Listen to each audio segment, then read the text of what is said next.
बिस्मिल्लाहिर्रहमानिर्रहीम अस्सलाम वालेकुम मेरे प्यारे दोस्तों, उम्मीद है कि आप सब खैर आफियत से होंगे। मैं ताहिर कुरैशी आज आप लोगों के लिए चना पुलाव की बहुत ही मज़ेदार रेसिपी लेकर आ गया हूँ। साथ हम बनाएंगे आलू के कटलेट। बहुत ही मज़े की रेसिपी है। आप लोगों से गुजारिश है कि वीडियो को मुकम्मल देखें, स्किप ना करें।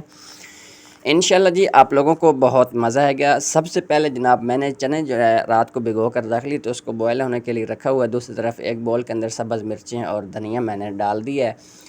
तो उसके बाद इसके अंदर 1 टीस्पून नमक ऐड करते हैं और रेड मिर्ची पीसी हुई ऐड करते हैं। और आप लोगों से गुजारिश है, एक वीडियो को लाइक कमेंट शेयर ज़रूर कर दिया करें। वीडियो मेरी अच्छी लगे तो प्लीज़ इसको आगे ज़रूर शेयर कर दिया करें। वीडियो आगे शेयर करेंगे तो हमारी भी यार हौसला अफजाई होगी। और इसके अंदर जनाब मैंने ज़ीरा, धनिया पाउडर और अजवाइन का पाउडर डालते हुए इसको मिक्स कर लिया। और इसके अंदर थोड़ा सा जनाब डालेंगे कुटा हुआ धनिया भी। बहुत ही मेरी जो है आलू की टिक्कियाँ बहुत ही क्रिस्पी और मज़े की बनती हैं। आप लोगों ने इस तरह एक दफ़ा ज़रूर ट्राई करना है। थोड़ा सा मैं इसके अंदर चाट मसाला भी ऐड करूँगा। तो उसके बाद दोस्तों इसको साइड पे रख देते हैं और इसका एक गोल बना लेते हैं जिसके अंदर हमने टिक्कियाँ को फ्राई करना है। तो सबसे पहले नीचे मैंने बर्तन रखा है, बर्तन के अंदर बेसन छान लेते हैं। बेसन को छानकर आप लोग गर्मियों में हर चीज़ जो है वो देख कर डालें। कोई भी चीज़ आप लोग बना रहे हैं तो उसको देख कर बनाना, क्योंकि बरसात में ज़्यादातर चीज़ों के अंदर कीड़े जो हैं वो बन जाते हैं। तो हस्बे ज़रूरत इसके अंदर नमक डालेंगे और थोड़ी सी रेड मिर्चें और थोड़ी सी काली मिर्चें डालते हुए इसको दोस्तों चाट मसाला डालकर इसको मिक्स करते हैं। बहुत ही अच्छा और क्रिस्पी हमारी जो है ये टिक्कियाँ बनती हैं। आप लोग अंडा लगा कर फ्राई करते हैं वो भूल जाएंगे। इंशाल्लाह आप लोगों को बहुत ये रेसिपी जो है मेरी पसंद आएगी। अगर आप लोगों ने एक दफ़ा बना कर खाई तो इंशाल्लाह आप लोगों को ये रेसिपी भूलेगी नहीं। तो मैंने बिस्मिल्लाहिर्रहमानिर्रहीम पढ़ के दोस्तों एक बर्तन जो है चूल्हे के ऊपर चढ़ा दिया देचकी। इसके अंदर ऑयल शामिल कर लेते हैं हस्बे ज़रूरत, जितने हम लोगों ने चावल बनाने हैं। 400 ग्राम दोस्तों मेरे पास ऑयल है, उसके हिसाब से जो है इसके अंदर मैं ऑयल डालने लगा हूँ। तो उसके बाद फिर नेक्स्ट स्टेप आप लोगों को बताता हूँ कि कैसे कैसे मज़े के हमने चनों वाले चावल बनाने हैं। बिल्कुल बाज़ार वाला टेस्ट आप लोगों को इंशाअल्लाह मिलेगा, बल्कि उससे भी बेहतर चावल जो है हम घर पे बनाएंगे।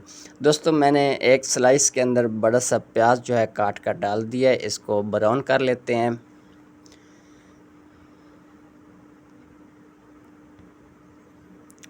आप लोगों से एक दफ़ा फिर गुजारिश है कि मेरी वीडियो को आप पूरा देखा करें, कमेंट लाइक ज़रूर किया करें, ताकि मुझे पता चल सके कि कौन कौन मेरा बहन भाई दोस्त अहबाब जो है मेरी वीडियो देख रहे हैं।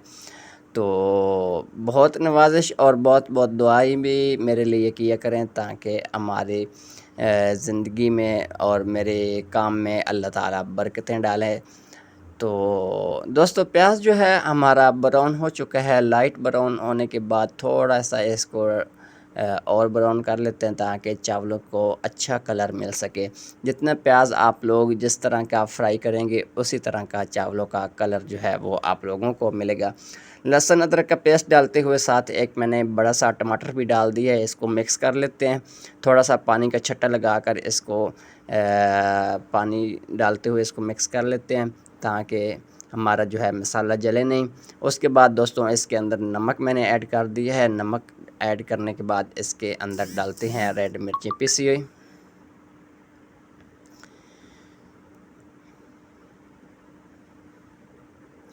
दो सब्ज़ मिर्ची भी दोस्तों मैंने इसके अंदर ऐड कर दी हैं और थोड़ा सा ज़ीरा धनिया पाउडर भी ऐड कर देते हैं।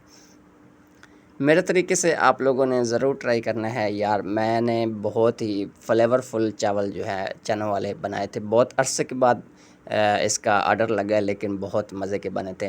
तो सब्ज़ ज़ीरा भी मैंने दोस्तों इसके अंदर डाल दिया। इसको भून लेते हैं, मसाले को अच्छे से भुनाई करेंगे।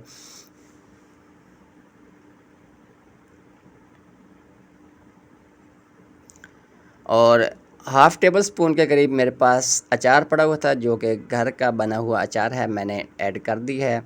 बहुत ही अच्छा फ्लेवर अचार वाले चावल जनाब बनेंगे और बहुत ही मज़े के बनेंगे अल्हम्दुलिल्लाह। तो इस मसाले को जनाब सारे को भून लेते हैं। जैसे ही हमारे मसाले की भुनाई हो जाएगी, इसके अंदर जनाब 2 से 3 टुकड़े लेमन के स्लाइस में कटे हुए डाल देंगे। एक लेमन मैंने पतले पतले स्लाइस के अंदर जनाब काट कर डाल दिया है। ये भी बहुत अच्छा फ्लेवर लेके आता है।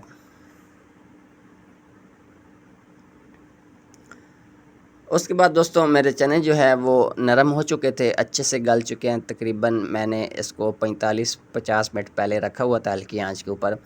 तो आप लोगों ने चने जो है वो अपने इलाके के हिसाब से भी इसका टाइम जो है गलने को लेते हैं।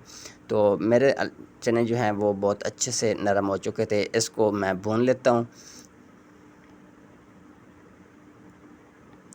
और उसके बाद मैंने इसके अंदर 3 से 4 लौंग और एक दालचीनी का टुकड़ा डाला था और थोड़ी सी काली मिर्चें ऐड की थी साबुत वाली।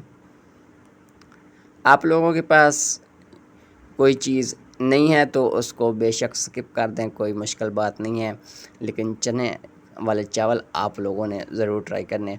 ये सादे सिंपल तरीके से भी आप लोग बनाएं तो बहुत फ्लेवरफुल बनते हैं, बहुत अच्छे लगते हैं।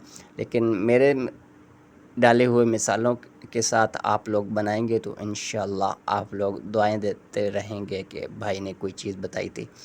तो जैसे ही चनों की भुनाई हो जाएगी उसके बाद कुछ चनों वाला पानी और कुछ दूसरा मैंने मिलाकर चावलों के हिसाब से पानी जो है वो पूरा कर लिया था। जैसे ही पानी को बॉयल आए चावल आप लोगों ने धोकर अच्छे से चावल डाल देने हैं। मैंने चावल तकरीबन आधा पौना घंटा पहले धो लिए थे। तो इसको एक दफ़ा मिक्स करते हैं। मिक्स करने के बाद ऊपर ढक्कन दे देते हैं। जब पानी चावलों का खुशक होगा तो उसके बाद फिर नेक्स्ट स्टेप इसको दम लगाने का होगा। पूरा टाइम आप लोगों ने चावल जो हैं वो ढक्कन देकर नहीं रखने हैं। ऐसा ना हो कि गैस कम हो तो आप लोगों के चावल जो हैं वो ज़्यादा नरम हो जाएं या पानी खुशक ना हो। आप लोगों ने अपने हिसाब से देख लेना है। तो मैंने थोड़ी देर ढक्कन देकर पकाया था, थोड़ी देर वैसे रखा था। इसको दम पे दोस्तों छोड़ देते हैं। दूसरी तरफ मैंने पुदीने और सब्ज़ मिर्चों की चटनी बना ली है, साथ में सैलड बना लिया है। सैलड के अंदर प्याज, खीरा और टमाटर, सब्ज़ मिर्चें डालते हुए थोड़ा सा इसको बना कर रख लिया है। दूसरी तरफ जनाब हमने आलू बॉयल होने के लिए रखे हुए थे, वो भी हो चुके हैं। इसको मैंने डाल दिया उसी बॉल के अंदर जिसके अंदर मैंने मसाला बना कर रखा था। अल्हम्दुलिल्लाह चावल हमारे दम हो चुके हैं माशाल्लाह। फ़ाइनल लुक आप लोग देखें किस तरह मज़े के हमारे चावलों की लुक है और खिला खिला दाना अल्हम्दुलिल्लाह बना है। बहुत ही फ्लेवरफुल हमारे चावल जो हैं वो रेडी हो चुके हैं। तो माशाल्लाह देख सकते हैं कितने लंबे लंबे चावल हमारे जनाब बने हैं। तो मेरे पास स्टीम वाले चावल जो वो वाले होते हैं। तो दूसरी तरफ जल्दी जल्दी टिक्कियाँ फ्राई कर लेते हैं। टिक्की बनाकर आप लोगों ने ये मैं जो बेसन वाला गोल बना कर रखा था इसके अंदर डिप करते हुए तवे के ऊपर डालते हैं, जल्दी से बनाकर बच्चों को देते हैं। इसी के साथ आज मुझे इजाज़त दीजिए। इंशाअल्लाह दोस्तों मैं मिलता हूँ किसी और रेसिपी के साथ। अल्लाह में नासिर, अल्लाह हाफ़िज़, अपना ख्याल रखिएगा। ये मेरी रेसिपी को प्लीज़ आगे